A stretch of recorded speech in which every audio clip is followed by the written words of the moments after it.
Smart saving plan తో మీ ఆత్మీయులకు ఉజ్వలమైన సురక్షితమైన జీవితం అందించండి. టాటా ఏఏతో ఇది సాధ్యం. ఆర్మూరు పాత్రికేయ మిత్రులకు నమస్కారం. గత నెల 15 రోజులుగా మొక్కజొన్న కేంద్రాలను ఏర్పాటు చేసి ప్రభుత్వమే మార్కెట్ ద్వారా కొనుగోలు చేయాలని చెప్పి ప్రభుత్వం మీద మా అఖిల భారత ఐక్య రైతు సంఘంతో పాటు రైతులు, రైతు సంఘాలు ఒత్తిడి తీసుకురావటం మూలంగా వ్యవసాయ శాఖ మంత్రి గారిని, ముఖ్యమంత్రి గారిని, జిల్లాలో ఉన్నటువంటి కలెక్టర్ల ద్వారా కూడా ఒత్తిడి చేయటం ద్వారా నిన్ననే మేము మొక్కజొన్నలు కొనుగోలు చేస్తామని ప్రభుత్వం ప్రకటన చేయటాన్ని మా అఖిల భారత ఐక్య రైతు సంఘం హర్షిస్తుంది.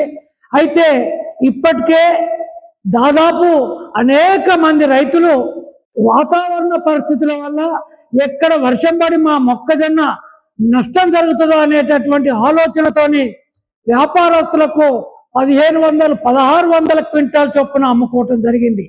కానీ ప్రభుత్వం ప్రకటించినటువంటి ధర ప్రకారం 2400 ఎంఎస్పి. కానీ వ్యాపారస్తులు చాలా తక్కువ ధరకు కొనుగోలు చేయటం వల్ల మన ఉమ్మడి జిల్లాలో 150,000 ఎకరాల్లో మొక్కజొన్న సాగవుతుంది. అదేవిధంగా మొత్తం తెలంగాణ వ్యాప్తంగా 11 లక్షల నుండి 12 లక్షల ఎకరాల్లో సాగు అయింది. దీనివల్ల కనీసం దిగుబడి 12 లక్షల మెట్రిక్ టన్నులు వస్తుందని చెప్పి వ్యవసాయ అధికారులు చెప్తున్నారు. ఈ లెక్కకెళ్ళి తీసుకుంటే ఇప్పటికే అమ్ముడు అయినటువంటి రైతాంగం ఒక్కొక్క ఎకరానికి 18 నుంచి 20 క్వింటాళ్ళు వస్తే ఆ 20 క్వింటాళ్లకు ఒకవేళ ఈ వ్యాపారస్తులు కొన్న దాని ప్రకారం చూసిన 2000 కొన్న 400 కాడికి నష్టం. అట్లా ఒక్క ఎకరానికి 8,000, అదే 600 అయితే దాదాపు 12,000 నష్టం జరిగింది. కాబట్టి ప్రభుత్వం ఇప్పుడు అమ్ముకున్నటువంటి రైతులు ఎవరైతే ఉన్నారో వాళ్ళందరికీ కూడా కనీసం మీరు గతంలో ఇస్తామని చెప్పినటువంటి 500 బోనస్ను అమ్ముకున్న రైతులకు ఇవ్వాలని చెప్పి అఖిల భారత ఐక్య రైతు సంఘంగా మేము ప్రభుత్వాన్ని డిమాండ్ చేస్తున్నాం. ఏదైతే అనేక రకాలుగా కలెక్టర్ పైన, రాష్ట్ర ప్రభుత్వం పైన అఖిల భారత రైతు సంఘం అట్లాగే వివిధ సంఘాలు ఒత్తిడి మేరకు నిన్నటి రోజున రాష్ట్ర ప్రభుత్వం మేము మక్కల్ని కొనుగోలు చేస్తాం, వరి ధాన్యాన్ని కొనుగోలు చేస్తామని చెప్పేసి చెప్పడము ఒక దిక్కు హర్షదాయకమైన. కానీ ఇప్పటికే దాదాపు 70% మక్కల్ని దళారులు కొనుగోలు చేసిండ్రు.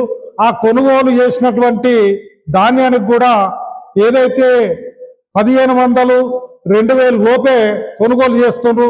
కాబట్టి వీళ్ళందరికీ కూడా ఏదైతే నష్టం జరిగిందో 600, 700 నష్టం జరిగిందో ఈ నష్టం కూడా రాష్ట్ర ప్రభుత్వం చెల్లించాలా.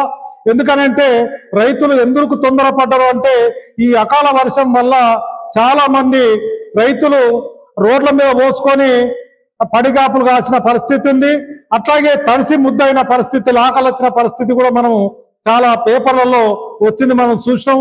గ్రామాలలో ఇప్పటికి కూడా దళారులు 1500 నుంచి 2000 రూపే కొనుగోలు చేస్తున్నారు. కాబట్టి ఇప్పటికైనా రాష్ట్ర ప్రభుత్వం తేరుకొని మొత్తం మక్కల్ని వెంటనే కొనుగోలు కేంద్రాలు ఏర్పాటు చేసి కొనుగోలు చేయాలని, లేని పక్షంలో పెద్ద ఎత్తున రైతులు తిరుగుబాటు చేస్తారు.